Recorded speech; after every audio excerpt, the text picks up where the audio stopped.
This is a far better foundation for taking yourself deeper into the waters of attraction, rapport, and later on getting her into bed if that's what you want.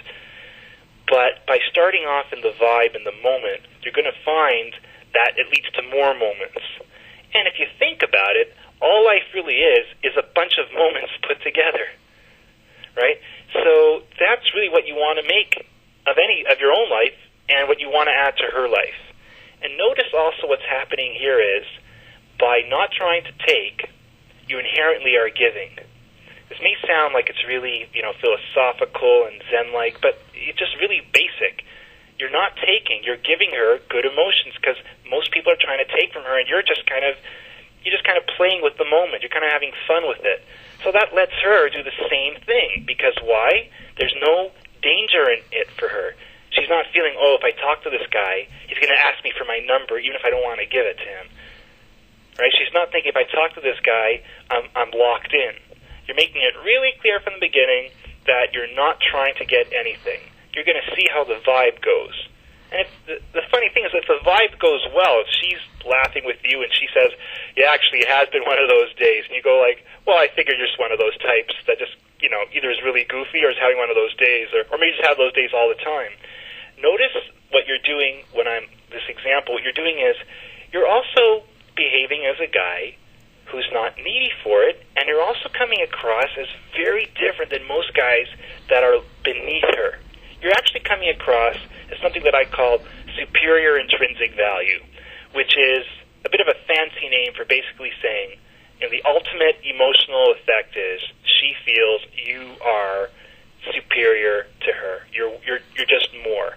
And that might sound a bit mean, a bit like, I'm not sure what the word is. Misogynistic? Yeah. But the funny thing is it's not. And the reason why it's not, and especially I'm talking about attractive women, because I have a feeling that's what most guys are talking about here. In our society today, an attractive woman, in my humble yet very experienced with real-life opinion, an attractive woman is not just equal to a man in our society today because of the way most men behave. Most men make her worth at least 100 times as much. An attractive woman has the same type of power and emotional impact as, like, a billionaire man. She can get people to buy things for her, do things for her, give her emotional support, financial support. It's crazy. Guys, they're not realizing this. So when I'm coming across as superior, the reality is, against what's going on in our society today with women, attractive women, you're just coming in the way a man is supposed to come in. Anything else, you're going to turn to roadkill. That's just the way it is. And the reality is, it's actually men who've created this society. It's men who decided to give women more power. And I'm not saying that's a bad thing in and of itself.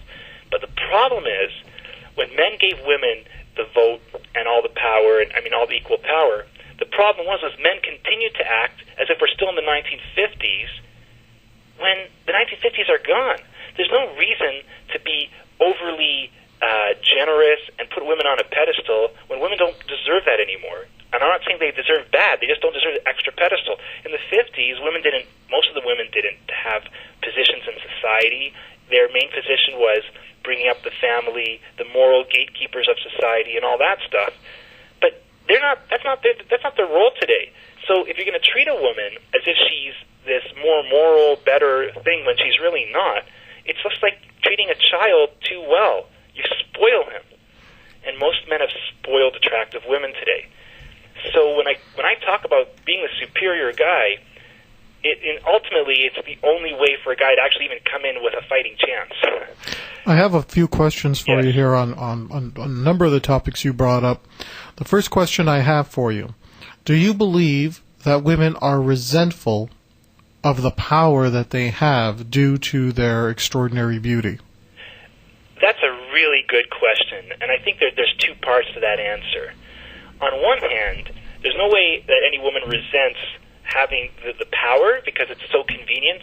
Guys do her homework, guys to offer her lifts, guys to be her emotional crutches.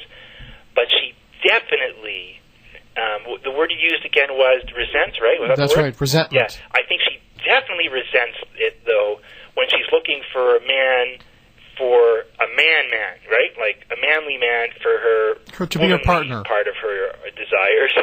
Then she absolutely, completely, and totally resents that kind of man.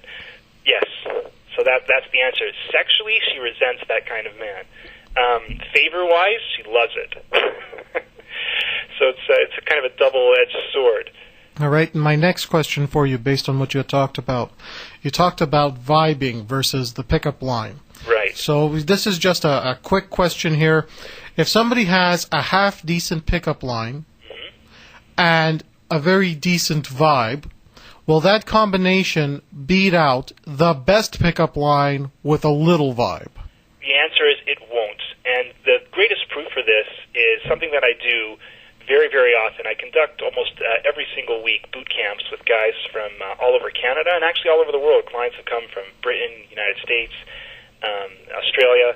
And anyway, what happens is, to prove the answer to this question, I've done things so outrageous as my words or material are perfect, in the words of quote-unquote perfect line, that are absolutely not the perfect line at all, and it went amazing. I'll give you a perfect example. I was at a club, and to prove to my client, who was out for the first time at doing pickup, at a busy outside patio at the club, and I start barking at this woman who is around like 6 or 7 feet away. And I go, ruff, ruff, ruff. And she's like, she gives me this look, and she goes, "Did you just bark at me?" And I'm like, "Yep, I was just barking at you." And I even said the following words, I go, and that's just to prove that body language is 97% of communication. So she comes right up to me. Can I say the F word here?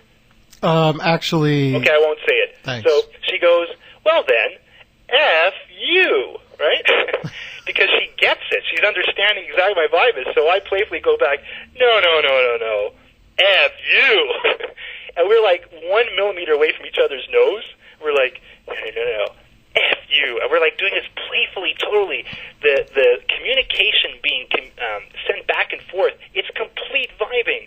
So this whole conversation so far has consisted of a bark and saying F you to each other in a way that really is communicating, I like this, you're fun, you're not kissing my butt, but you are at the same time not being a jerk about it either. You're just creating the right amount of sexual tension so that she could appreciate it when we do explode, we do touch. Do you know what I mean? And my client was like, it was such a massive eye-opener for him. So the answer is definitely the best vibe will beat out just a mediocre vibe with the best pickup line. And that doesn't mean that I don't also have some really cool lines to say that happens to sometimes fall into the perfect scenario, but it's just icing on the cake.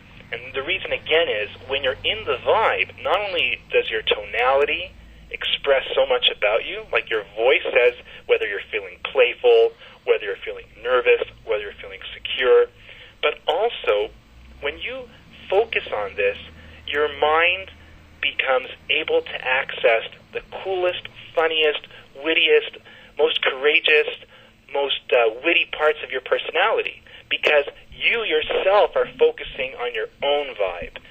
Our brains are very, very sophisticated mechanisms, so by getting ourselves into state, we're going to actually come up with good lines too, as opposed to going the other way around and trying to come with the perfect line and then trying to get into state.